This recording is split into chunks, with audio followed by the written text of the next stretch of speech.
Laissez les petits-enfants venir à moi, dit Jésus.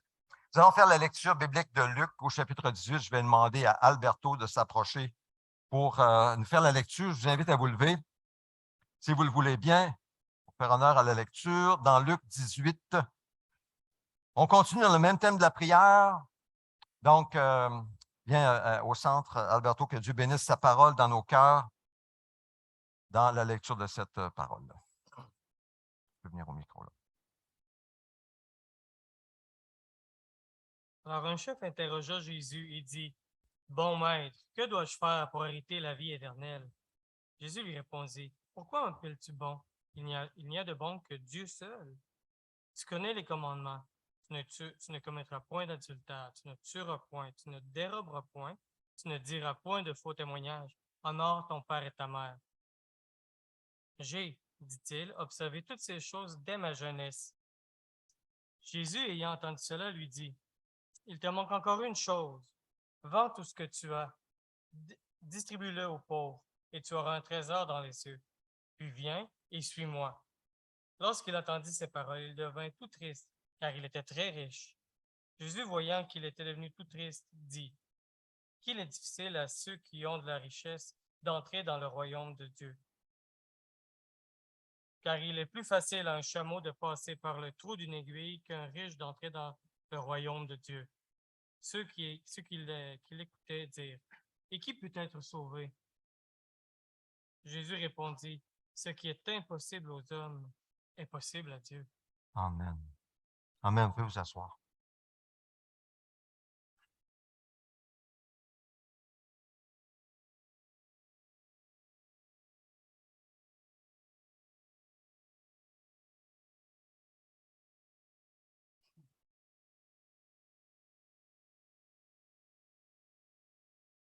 Que veux-tu que je fasse pour toi? Demande Jésus à l'aveugle et il nous demande la même question. Que veux-tu que je fasse pour toi? Aujourd'hui, on vit ce qu'on appelle un sommet de prière. Nous venons au sommet. Pendant le repas de communion, nous allons venir pour répondre au Seigneur. Vous n'êtes jamais obligés, mais si vous voulez faire lever une prière, d'abord dans vos cœurs en silence. Seigneur, ce que je veux que tu fasses pour moi, on l'amène au Seigneur.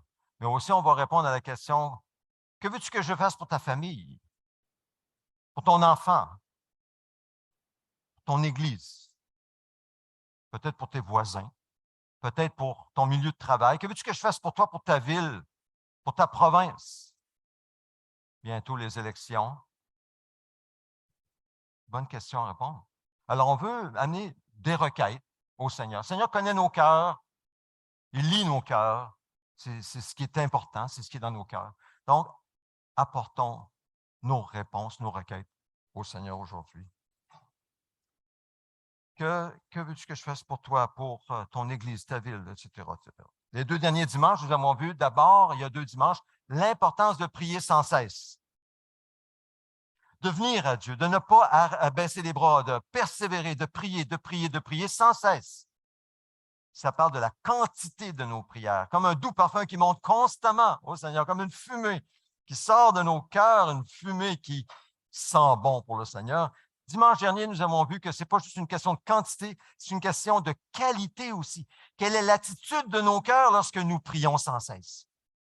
Qu'est-ce qu'il sent comme parfum? C'est bien beau avoir beaucoup de fumée, mais quelle est l'odeur qu'il sent? C'est l'attitude de nos cœurs.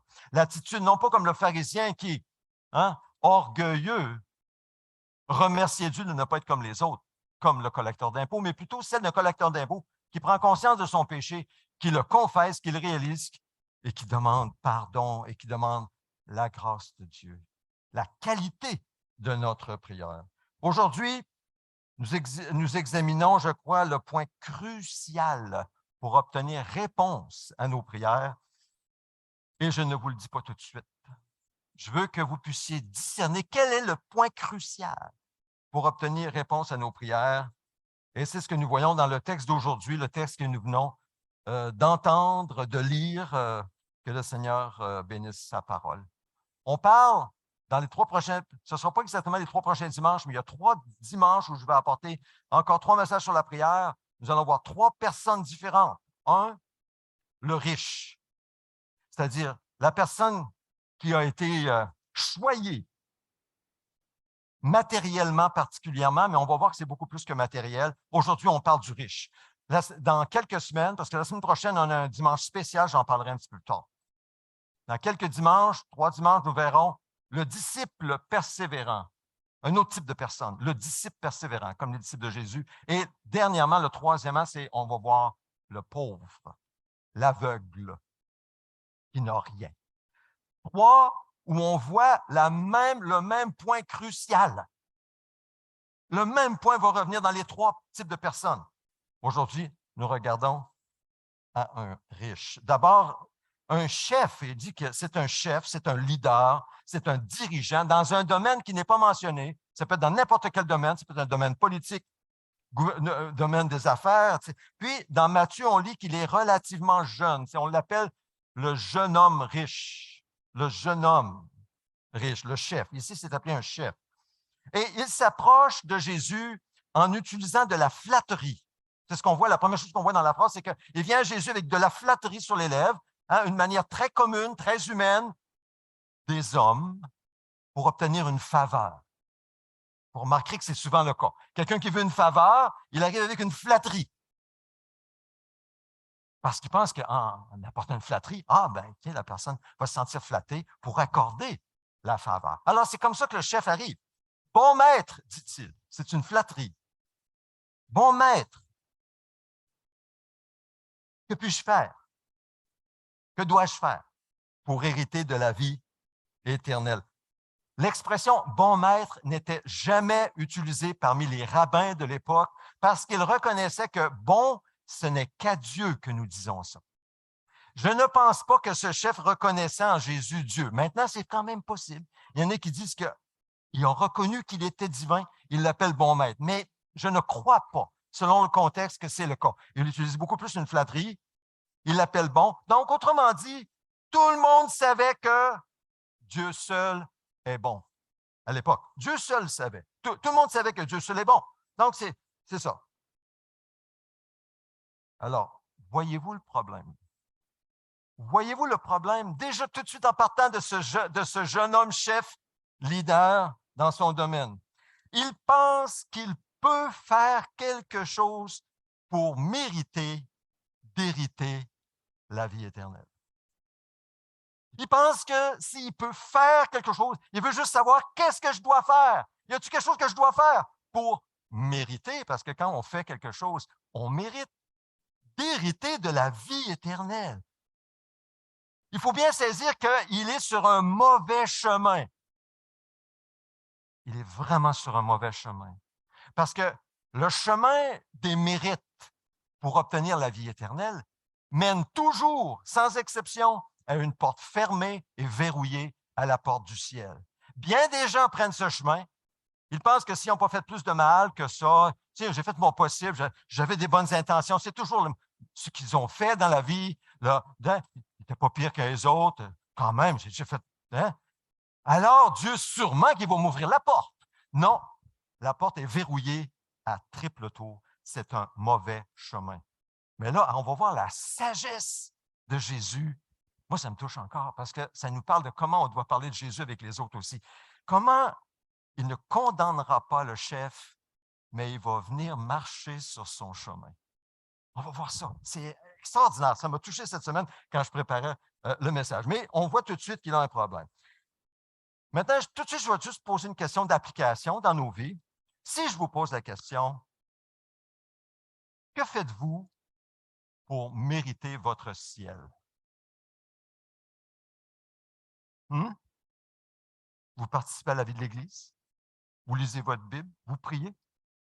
Vous assistez à des activités? Ça répond à la question qu'on a entendue au Québec depuis longtemps. Mériter son ciel. Qu'est-ce qu'il faut que je fasse pour mériter mon ciel? Je mérite mon ciel. On a ces expressions, c'est dans la culture, hein, vous savez.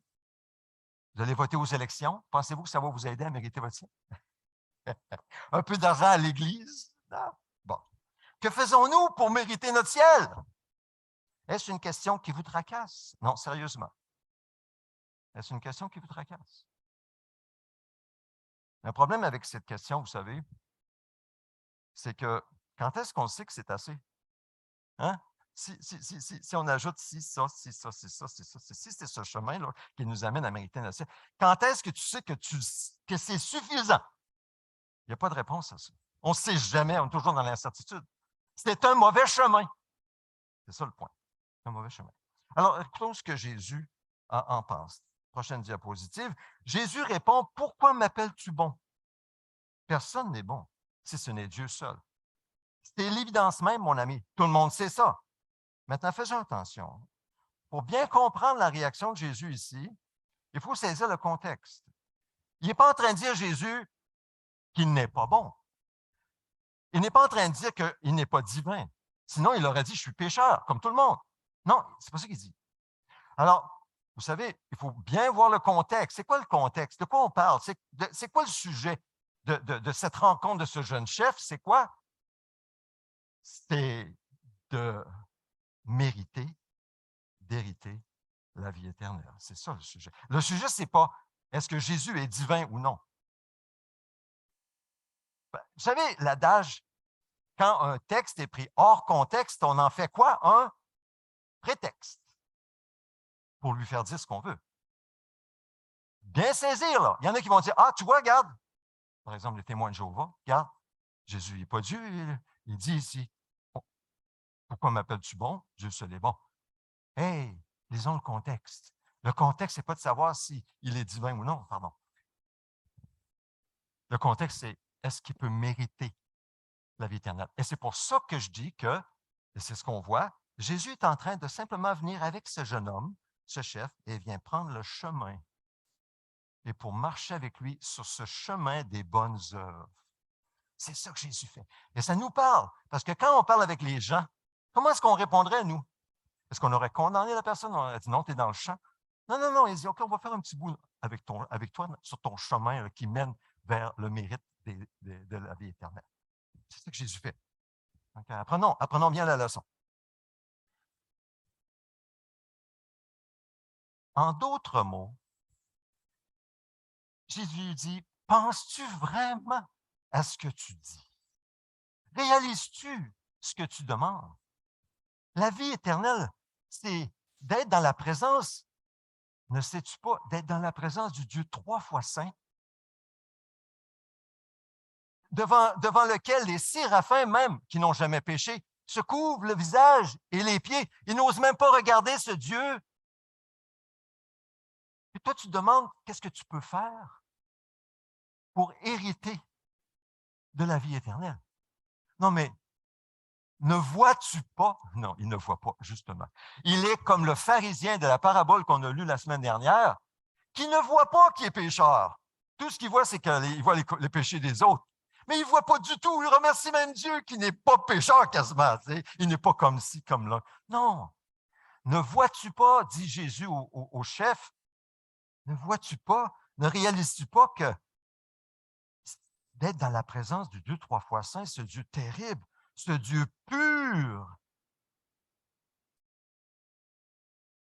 Hey, tu ne demandes pas une petite chose, là. Ce jeune homme riche est sur un mauvais chemin. Et ce mauvais chemin, c'est de croire que nous pouvons hériter de la vie éternelle par nos œuvres, par nos prières, par notre fidélité à l'Église, tout ce qu'on peut faire de façon religieuse. C'est le mauvais chemin. Aujourd'hui, nous allons vivre un sommet de prière adapté à notre situation pour notre Église pendant le repas de communion. Quand nous allons prier tout à l'heure, il ne faudrait pas arriver devant le Seigneur avec une genre d'attitude dans nos cœurs, ben Seigneur, tu mérites. Non, plutôt, je mérite que tu me donnes ça. Ou tu mérites, ou la personne qui prie avec moi, là, elle mérite que tu lui donnes ça. Il ne faudrait pas arriver avec cette idée que, après tout ce que je fais, Seigneur, regarde, pourquoi tu ne me le donnes pas? Voyez-vous? C'est un mauvais chemin. Pas juste pour le salut, c'est un mauvais chemin. Ce n'est pas comme ça qu'on vient à Dieu. Oublier les mérites, sauf les mérites de Jésus, pour nous, par grâce. C'est le seul mérite dont on parle. OK, continuons. Jésus, comme j'ai dit, il descend un peu pour marcher avec lui. Et puis, il dit, prochaine diapo, OK, tu connais les commandements.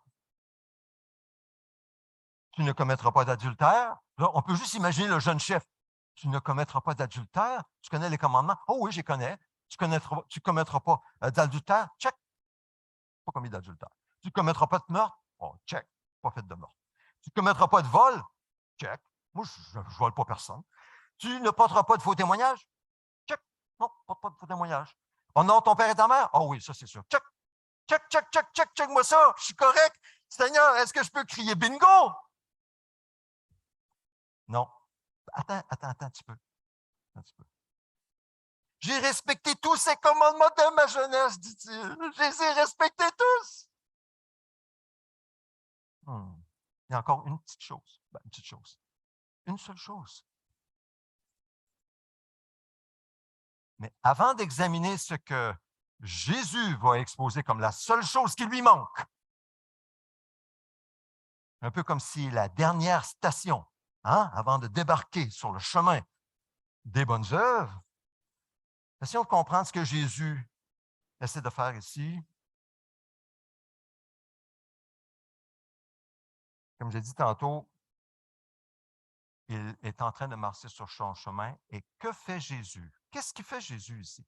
De quoi parle-t-il? Il parle-tu de... Il dit-tu? Ben voyons, non, non, non, c'est pas grâce. Non, non, non, non, tu ne sais pas ce que David a dit? Heureux l'homme dont le péché est pardonné. Il ne parle pas de la grâce. Comprends ça? Il ne parle pas de la grâce. De quoi parle-t-il Jésus? Qu'est-ce qu'il apporte tout de suite sur ce chemin vers les bonnes œuvres? Il parle de la loi de Dieu. Il parle de ce que Dieu exige de tout homme. Tu connais les commandements? Tu connais les 10 commandements? Oui, oui, oui, oui, oui. Et il mentionne 5 commandements, mais de façon intéressante, qui s'adressent seulement à sa relation avec l'homme, le prochain, et non à sa relation avec Dieu. Tout ce qu'il dit ici, c'est en relation avec les êtres humains. Le vol, le meurtre, l'adultère, le faux témoignage, honorer son père et sa mère. C'est en relation avec les êtres humains, mais quand on connaît les 10 commandements, il y en a 5 autres qui concernent notre relation avec Dieu. Il n'en parle pas. Donc, on va commencer avec ce que tu connais, le chemin. OK, tu as appliqué tes commandements, les commandements de Dieu par rapport à ton prochain. Ah, c'est bien. Il parle de la loi de Dieu. Très important. Lorsque quelqu'un dans nos vies, on rencontre quelqu'un, ça peut être dans la famille, au travail, peu importe. Lorsqu'il est comme ce jeune homme qui prend au sérieux notre démarche, il veut vraiment avoir la vie éternelle. Il veut vraiment avoir la vie éternelle. Il ne veut pas manquer le bateau. Il veut être sauvé. Quand on rencontre quelqu'un comme ça, nous devons, surtout s'il a pris le mauvais chemin, Dieu est tellement miséricordieux. Bon, il va m'accepter, c'est sûr. Il faut se rappeler de ce que Jésus a fait ici, en l'amenant sur le chemin de la parole de Dieu, de ce que Dieu exige de chaque être humain. Il faut qu'il voie, parce qu'il ne voit pas encore. Là. Lui, il est sûr, il pense qu'il va être sauvé. Lui, une petite affaire, qu'est-ce qu'il faut que je fasse? Regarde, un don, faire une synagogue, je ne sais pas ce qu'il peut demander. Demande-moi n'importe quoi, je vais le faire pour avoir la vie éternelle. Il est sur ce mauvais chemin-là. Alors, même chose pour nous. N'oublions pas ce que Paul dira à l'Église aux Galates. Il parle de la loi de Dieu, l'Ancien Testament, et il dit qu'elle a été le guide chargé de nous conduire à Christ, afin que nous soyons déclarés justes sur la base de la foi, non de la loi, de la foi. Donc, la loi de Dieu, c'est un guide. Les 10 commandements et tout le reste, c'est un guide, mais ce n'est pas un sauveur. À quoi ça vous... Comment pensez-vous? Qu'est-ce que c'est un guide pour vous? À quoi ça sert un guide? Prochaine diapo. Un guide, on a une image ici d'un guide. Un guide, pourquoi est-ce qu'on a besoin d'un guide? Ben, c'est parce qu'on a besoin de direction. Mais ce n'est pas le guide qui va nous sauver. si on va, par exemple, je ne sais pas, là, on veut aller à un restaurant, supposons, prenons un exemple, on a faim, on a un restaurant, mais on ne sait pas où aller. Peux-tu me guider? Le guide va nous amener au restaurant. C'est ça le rôle du guide. Mais le rôle de la loi de Dieu, c'est de nous guider, de nous amener à Christ, qui est notre sauveur. Donc, mettre en pratique la loi de Dieu, même si on y met tous nos efforts, comme ce jeune chef avait commencé à faire, il était rendu pas mal loin, il pouvait dire check, check, check. Ce n'est pas ce qui va le sauver. Ça ne peut jamais être nous-mêmes. Ça ne peut jamais être nos efforts, nous-mêmes, nos prières, à force de prière. Oh Seigneur, je prie beaucoup, beaucoup. Tu sais que je prie beaucoup. Alors, quand est-ce que tu vas répondre? Ça ne dépend pas de ça. Ça ne dépend pas de nous. Oui, nous sommes appelés à prier sans cesse, avec une qualité de prière qui plaît à Dieu, avec un cœur contrit, etc. Mais ça ne dépend pas de ça. Aujourd'hui, on voit le point crucial qui fait que nos réponses viennent de Dieu. Alors, commencez-vous à voir c'est quoi? On va continuer. Alors, le guide, la prochaine diapo, la loi a été le guide chargé de nous conduire à Christ afin que nous soyons déclarés justes sur la base de la foi. Nous sommes sauvés par la grâce de Dieu, par la foi en Jésus-Christ. Il n'y a pas d'autre chemin. Jésus a dit, je suis le chemin. Le seul chemin, c'est le chemin de la grâce par le moyen de la foi. Cela ne vient pas de vous, c'est le don de Dieu. Maintenant, nous ne sommes pas sanctifiés en obéissant à la loi de Dieu non plus.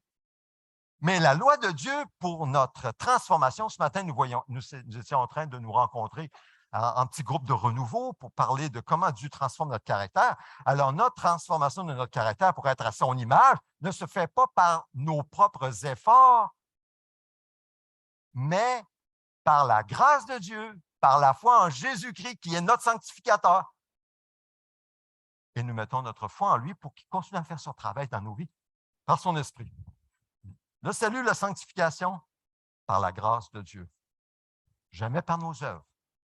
Bien sûr qu'on doit y mettre tout notre 100%, bien sûr, mais jamais comme la base. Toujours en réponse. Nous obéissons en réponse à l'amour de Dieu envers nous qui nous a sauvés gratuitement en Jésus-Christ. Il nous a tant aimés, il nous a donné sa vie sur la croix et en réponse, nous obéissons à sa parole par amour. Donc, la loi de Dieu est essentielle. Pourquoi est-elle essentielle, la loi de Dieu? Bien, c'est parce qu'elle est le guide, elle nous éclaire, elle nous montre ce qu'est le péché.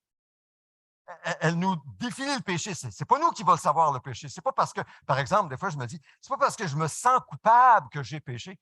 Là, j'ai cette expression-là, des fois. Avez-vous l'impression de dire, oh, je me sens coupable. Je pense que j'ai péché. Ou quelqu'un ne se sentira pas coupable. Ben, moi, je ne me sens pas coupable de rien. Je ne veux pas de péché. Parlez avec monsieur tout le monde, c'est ça, ils ne se sentent pas coupables. Non, non. Oui, mais c'est-tu le sentiment, je me sens coupable, c'est ça qui fait que j'ai péché? Non, non, non, ce n'est pas mon sentiment. C'est la parole de Dieu qui me dit. C'est en lisant la parole de Dieu, guide pour ma sanctification, que je me rends compte que, ah, mais je ne savais pas ça, mais j'ai péché. C'est pour ça que c'est un guide. Là, tout d'un coup, on a la réalisation. Ah! Mais là, j'ai besoin d'un sauveur. Mais vite, vite, ça presse. Je suis dans le feu, puis je ne le savais pas. Je suis en danger, puis je ne le savais pas. Alors, la loi, c'est un guide. C'est ça que je voulais souligner. Il est écrit que tous ceux qui pratiquent le péché violent la loi parce que le péché, c'est la violation de la loi. Le péché, ce n'est pas ce que je pense. C'est ce que Dieu dit dans la parole qui me dit c'est ça le péché. Et quand j'ai cette réalisation, je dois dire, Seigneur, je pêche. J'ai péché, je te demande pardon. C'est écrit, c'est ça le péché. Puis je te confesse mon péché, puis aide-moi, transforme-moi, sanctifie-moi pour que je sois de plus en plus un enfant obéissant. Etc. Donc, la loi de Dieu comme guide. Alors, continuons avec ce que Jésus. Jésus, c'est ce qu'il fait ici. Il marche avec l'homme sur ce chemin des bonnes œuvres qui croit mener à la vie éternelle par ses mérites. Et là, Jésus arrive à la dernière station. Vous me suivez? Ça va? Je ne vais pas trop vite. Vous me suivez, là? Il arrive à la dernière station, là. Hein? Il a utilisé la loi, là. Puis l'homme, il pense qu'il obéit à la loi. Alors Jésus va lui dire une phrase pour lui montrer qu'il ne voit pas du tout, qu'il désobéit à la loi. C'est ça qu'il fait. Voyez-vous comment ça suit le pharisien qui se croyait juste? Bon, alors il dit, après avoir entendu cela, Jésus lui dit, mais il te manque encore une chose, vends tout ce que tu as, distribue-le aux pauvres, et tu auras un trésor dans le ciel. Puis viens, suis-moi. Et lorsqu'il entendit ces paroles, l'homme devint tout triste, car il était très riche. Bang!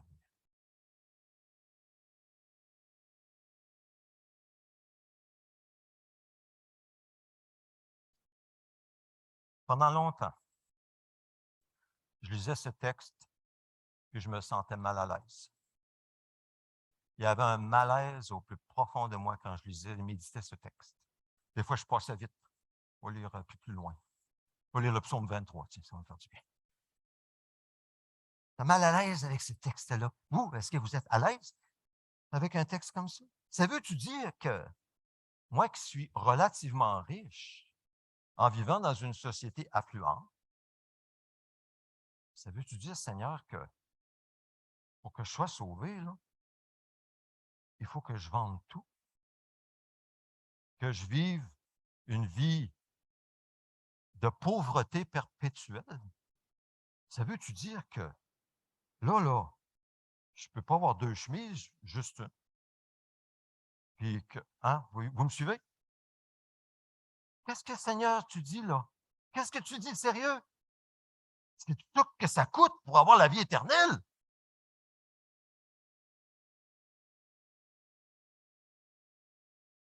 De nombreuses personnes ont cru cela dans l'histoire.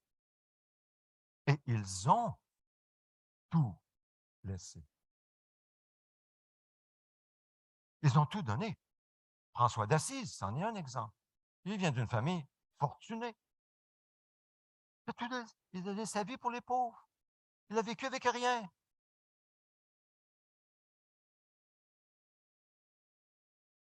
Maintenant, je ne suis pas en train de dire que François d'Assise est sur le mauvais chemin. Ça appartient à Dieu. Laisse ça au Seigneur. Je ne suis pas en train de condamner là, quand je dis ça. Je suis en train de souligner. Qu'est-ce que Jésus tu dis là? Pour nous. Est-ce là le prix à payer pour avoir la vie éternelle?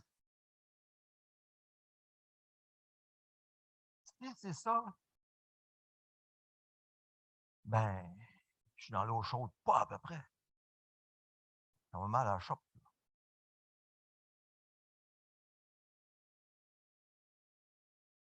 Mieux vaut être pauvre que riche. Si c'est ça, là. Mieux vaut être pauvre que riche. Vendons tout, là. Mais c'est pas ça. Attention, suivez-moi, là. Quittez pas tout de suite. Alors, là, creusons un peu la question. Creusons un peu la question. Vous connaissez d'autres personnages de la Bible. Abraham. Oh. Job. David. Salomon. Vous savez qu'aujourd'hui, ces hommes, ces quatre-là, puis il y en a d'autres. Vous savez que, ben, d'abord, vous êtes d'accord qu'ils sont des hommes de foi, des hommes de Dieu, des modèles. Aujourd'hui, ils seraient multimillionnaires, ces personnes-là. Multimillionnaires. Ah! Pourtant, Jésus dit clairement que les gens qui sont sauvés vont être assis à la table. Avec qui?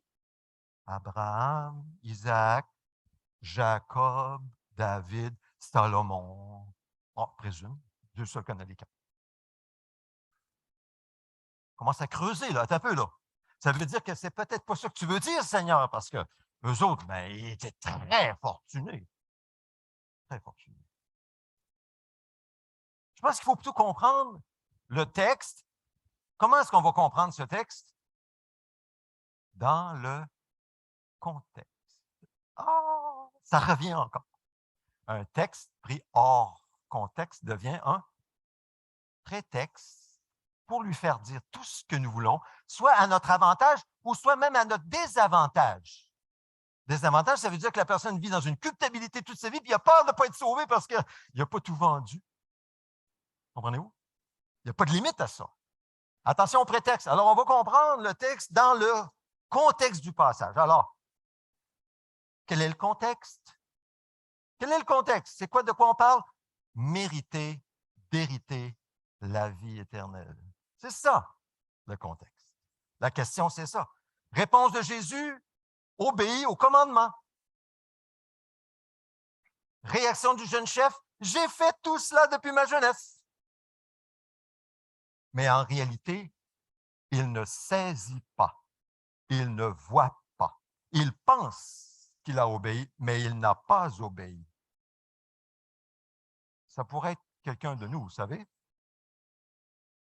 Alors Jésus le met au pied du mur avec cette dernière phrase et il lui dit, il te manque une dernière chose. En fin de compte, là, il lui dit, hey, réveille.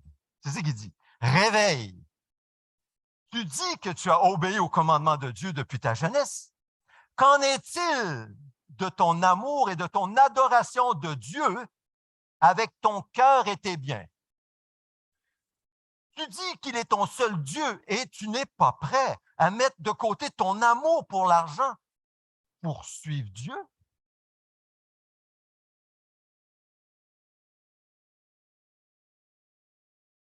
Tu crois qu'en vivant ainsi, tu peux mériter d'aimer ou d'hériter, d'avoir la vie éternelle? Tu penses que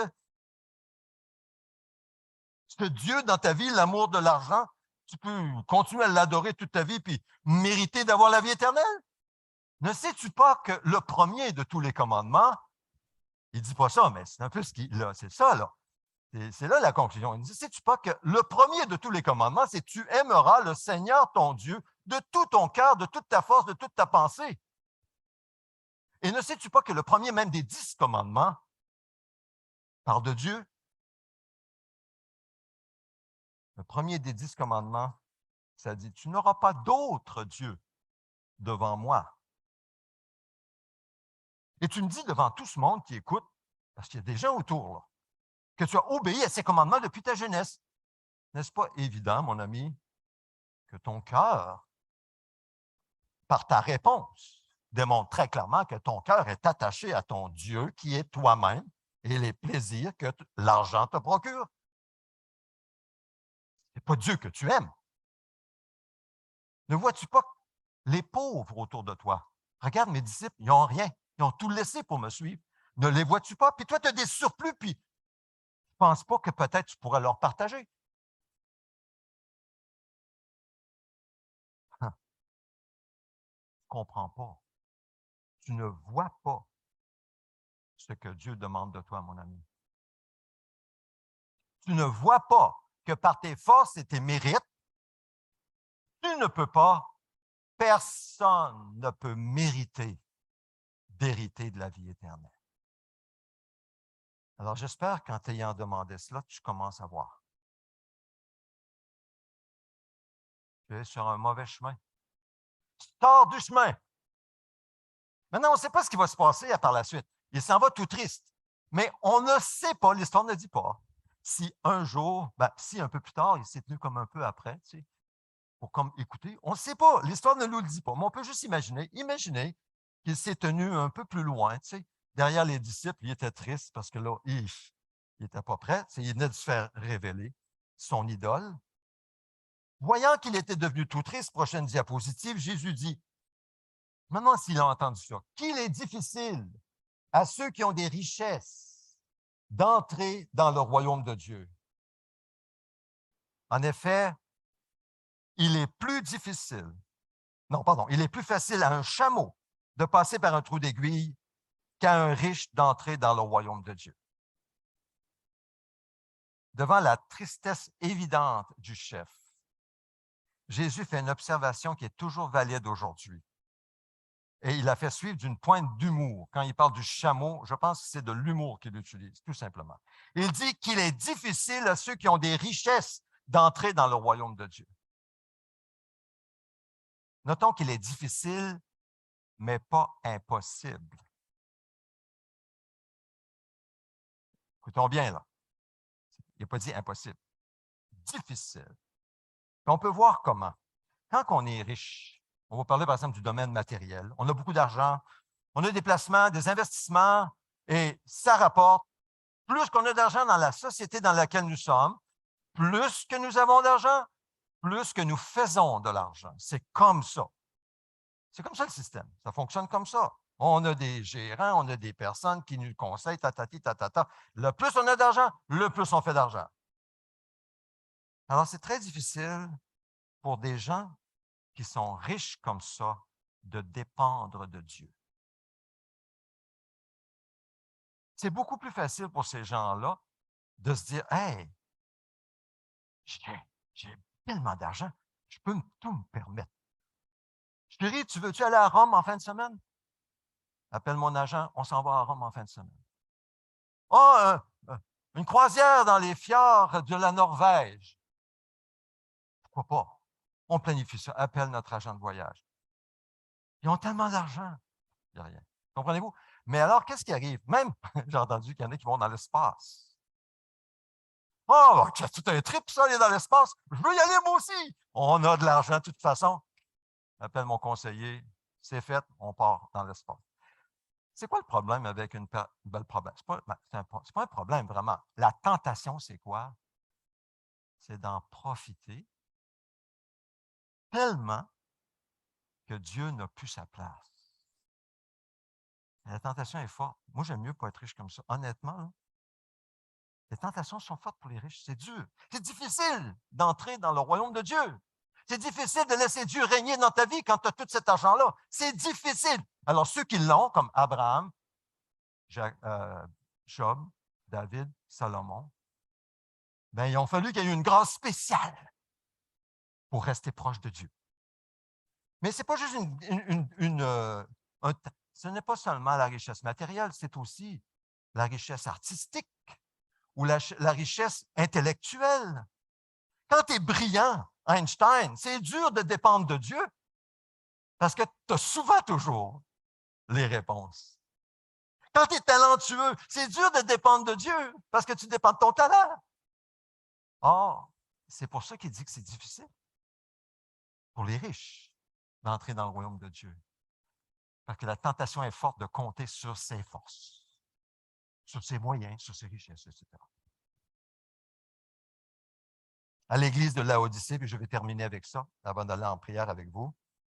Il dit à une église, toute une église, tu dis, je suis riche, je me suis enrichi et je n'ai besoin de rien.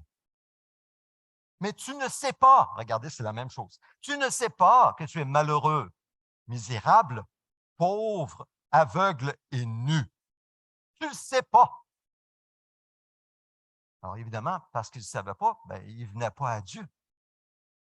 Mais là, il dit, je te conseille donc d'acheter chez moi de l'or, purifié par le feu, afin que tu deviennes vraiment riche. Achète de moi de l'or purifié par le feu.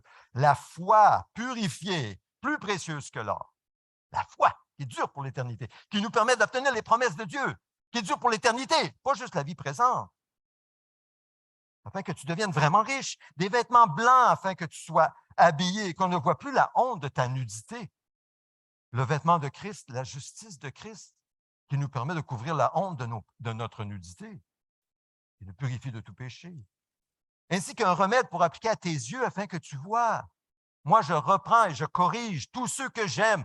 Ce jeune homme riche, Jésus veut qu'il soit sauvé. Il le reprend. Ce n'est pas pour l'écraser qu'il lui dit ça. Ce n'est pas pour l'éliminer. Non, pour l'amener à réaliser. Je corrige. Aie donc du zèle et repens-toi. Voici, je me tiens à la porte et je frappe. Si quelqu'un entend ma voix et ouvre la porte, j'entrerai chez lui, je souperai avec lui et lui avec moi. Nous allons partager le repas de communion dans quelques instants. Jésus est à la porte. Il frappe. Laissons-le entrer. Laissons-le nous parler. Laissons-le guider notre temps de prière ensemble. Très intime entre nous, sur Zoom entre vous. Ensemble, rencontrons le Seigneur. Alors, on termine le texte. Ceux qui écoutaient dire, qui donc peut être sauvé? Jésus répondit, ce qui est impossible aux hommes est possible à Dieu. Si les riches peuvent difficilement être sauvés et avoir la vie éternelle et entrer dans le royaume de Dieu, alors qu'en sera-t-il pour les autres? Vous voyez, à l'époque, je vais terminer rapidement là-dessus, c'est qu'on pensait que la richesse matérielle, c'était une bénédiction de Dieu. Et ça peut l'être. En fait, ça l'est. La bénédiction, la richesse matérielle est une bénédiction de Dieu. Alors, les gens croient en général que quelqu'un qui est riche, bien, il est béni de Dieu. C'est sûr que c'est lui qui va arriver en premier dans le royaume de Dieu. C'est certain, parce qu'il est béni de Dieu. C'est comme ça qu'on pensait. Mais Jésus va venir renverser ça. Attention. Non, non, non, non. Oui, ça peut être une bénédiction de Dieu, mais ça ne veut pas dire que les riches rentrent en premier. Non, non, non, parce qu'il faut prendre le bon chemin pour entrer dans le royaume de Dieu. Même Salomon, très riche, avait dit, qu'est-ce qu'il avait dit? C'est la bénédiction de l'Éternel qui enrichit, et il ne la fait suivre d'aucun chagrin. C'est encore vrai aujourd'hui, vous savez, la bénédiction de l'Éternel enrichit et la fait suivre d'aucun chagrin. Pourquoi? Parce que c'est béni de Dieu et il n'y a pas de mensonge, il n'y a pas de manipulation, il n'y a pas de tricherie. Là. C'est une richesse qui est, on pourrait dire, bénie, pure de Dieu. Fait suivre d'aucun chagrin, aucun regret. Alors, qui peut être sauvé? Aux hommes? Par le chemin des mérites et des bonnes œuvres? Personne. Impossible. C'est impossible. Là, il dit impossible. Il ne dit pas difficile. Impossible.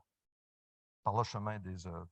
Mais possible pour Dieu, car ce qui est impossible aux hommes est possible pour Dieu. Alors, je termine. Ce qu'il faut comprendre de cette histoire, écoutons bien, que nous soyons riches ou pauvres, peu importe le domaine, matériel, artistique, intellectuel, que nous soyons riches ou pauvres, brillants ou non, talentueux ou non, dans un domaine ou un autre, peu importe.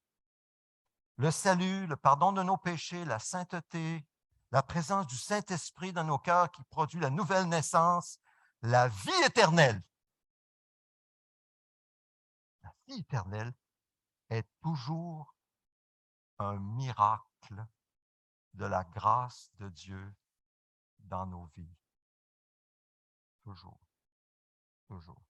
Le salut est toujours et sera toujours un don gratuit de Dieu pour nous, mais qui a coûté énormément à Jésus-Christ pour nous.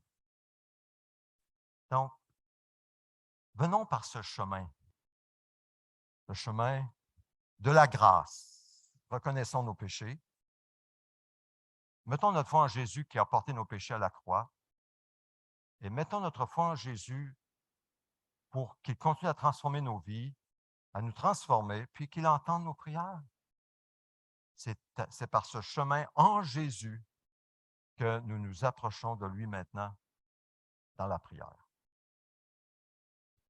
Amen.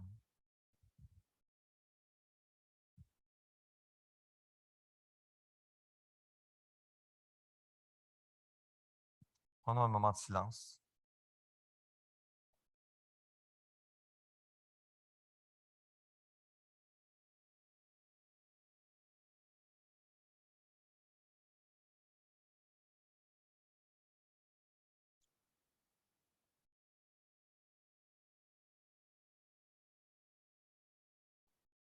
Parle-nous, Seigneur.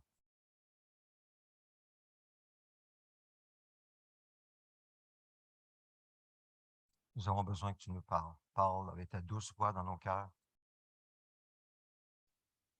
Qu'est-ce que tu essaies de nous dire par ta parole aujourd'hui? Est-ce que parfois, Seigneur, nous venons dans ta présence en comptant sur nos bonnes œuvres?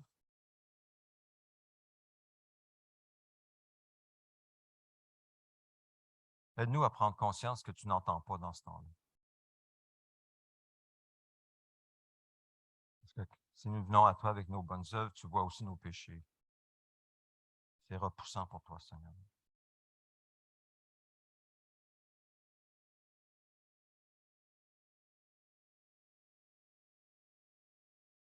Seigneur, nous allons partager ton repas de communion avec toi. Viens nous guider, tout simplement. Dans la communion avec toi, à faire monter dans nos cœurs des prières. Puisses-tu entendre nos prières, car nous les amenons au nom de Jésus. Amen. Alors, ceux qui appartiennent à Jésus, qui ont reçu Christ par la foi, qui comptent sur la grâce de Dieu, sont invités à ce repas de communion avec Jésus-Christ. Le pain et le jus demeurent du pain et du jus. Ce n'est pas transformé. Il n'y a pas de magie. Mais selon la parole de Jésus, c'est aussi une communion avec le corps et le sang de Christ. Donc, c'est sérieux. Prenons ce moment sérieusement. Nous allons partager ensemble, et après, on va rentrer dans un temps de prière ensemble. Libre à vous de prier à voix haute. J'invite les prières à voix haute.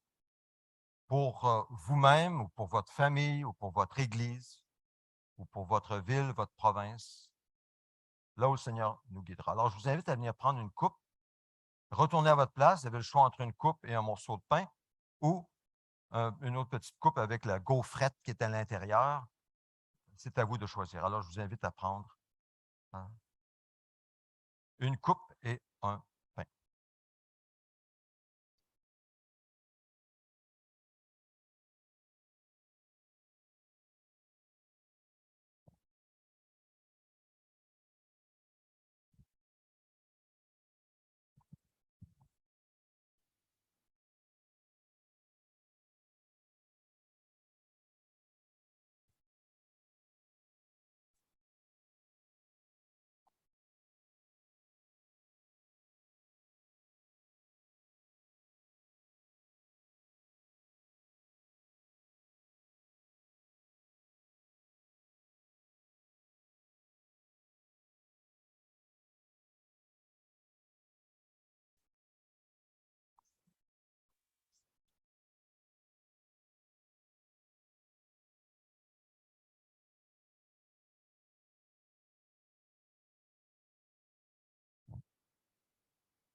Par amour pour nous, Jésus, le Fils unique de Dieu,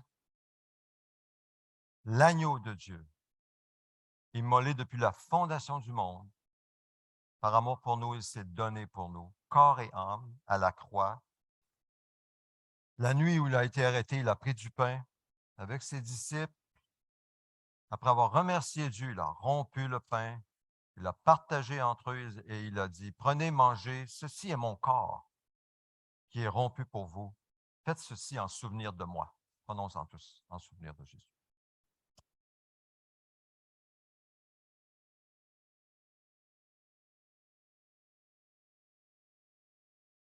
Seigneur Jésus, en prenant ce pain, nous déclarons que nous sommes unis à ton corps crucifié pour nos péchés.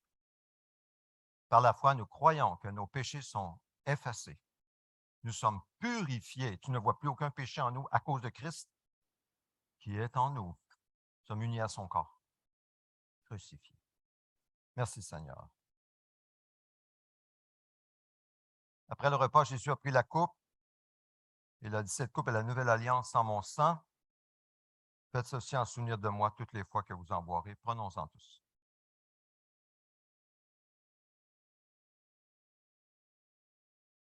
Seigneur, cette alliance, cette nouvelle alliance est scellée. Scellée, elle est sûre par ton sang.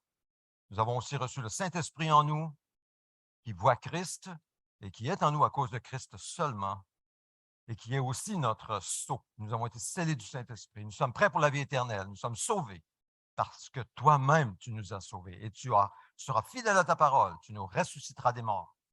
Oui, nous régnerons même avec toi. À toi toute la gloire. Seigneur, accueille nos prières. La prière de nos cœurs, tu les entends, tu les vois. Accueille nos prières, je t'en prie. En ton nom, Jésus, réponds. En ton temps, réponds, réponds. Ne retarde pas, ne tarde pas.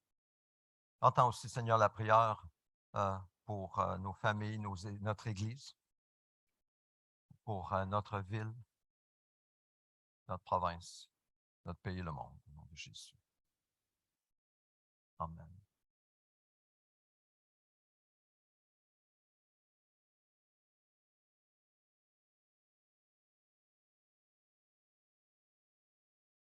Alors, j'invite vos prières comme une famille, ensemble. Nous sommes autour de la table avec Jésus au centre de nos vies. Invite vos prières comme au Seigneur, comme si vous étiez assis au bout de la table avec le Jésus, puis parlez à Jésus. Tout simple. Le Seigneur voit nos cœurs.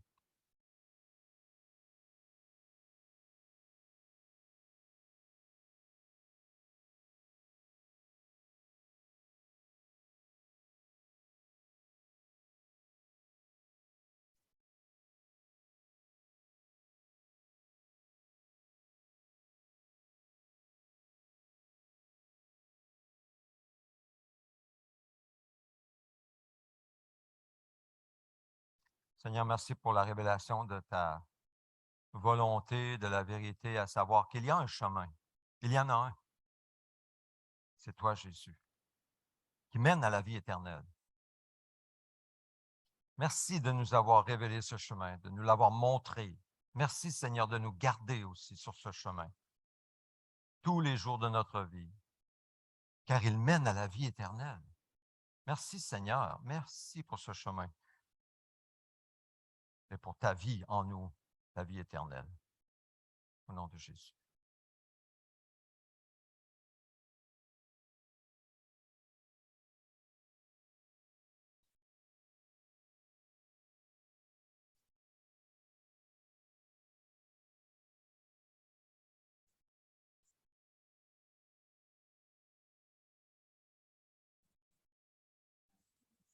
Mm.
Amen.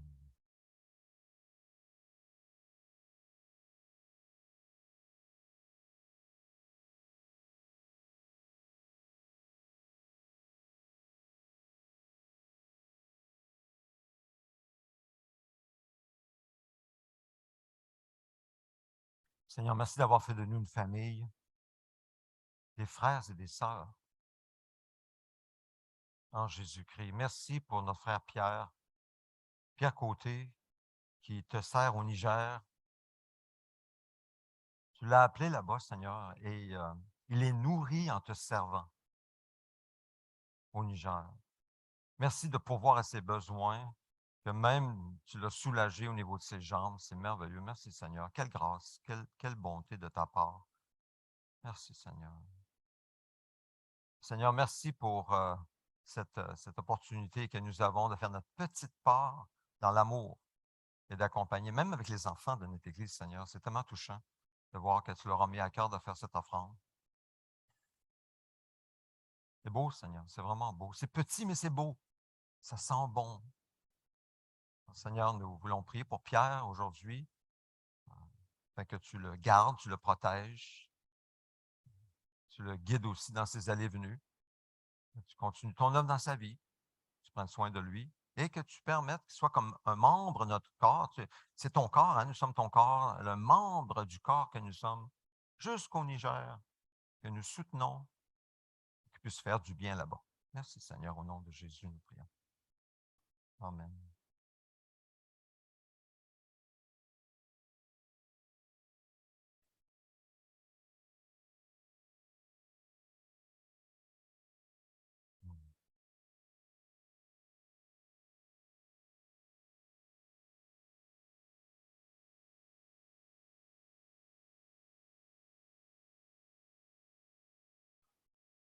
Mm.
Amen.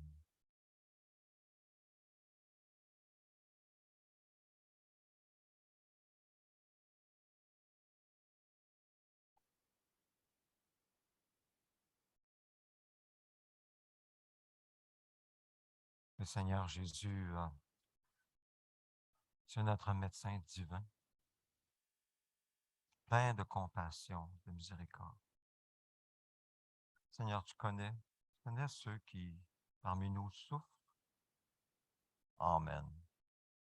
Déclarons notre vision. Ô Dieu, nous te désirons de tout notre cœur.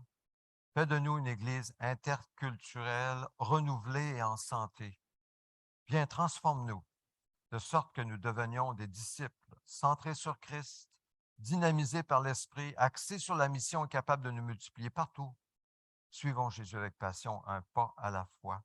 Prions, allons, soutenons et faisons des disciples de toutes les nations. André, mon frère, est-ce que tu peux prier, s'il vous plaît, pour les dîmes et offrandes? Apportons nos dîmes et offrandes au Seigneur comme un doux parfum qu'il reçoit par la foi.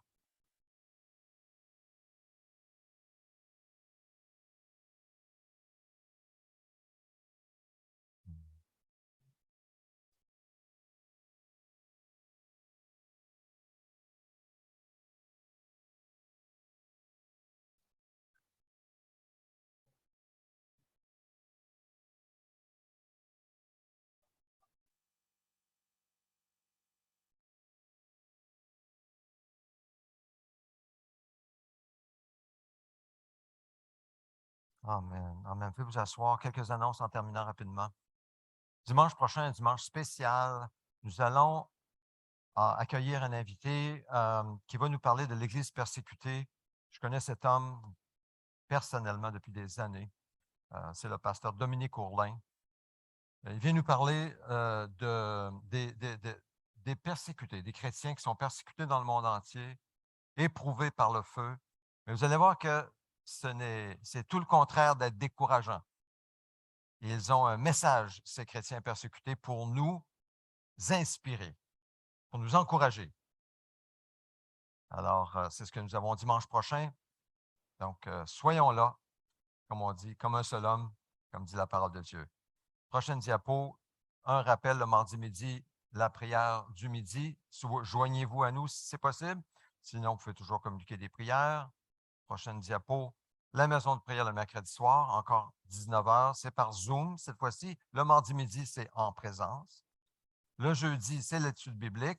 Les Actes des Apôtres. On est rendu au quel chapitre? Au 16, chapitre 16, les Actes des Apôtres. Ensuite, alors, je vous invite à vous lever pour la bénédiction.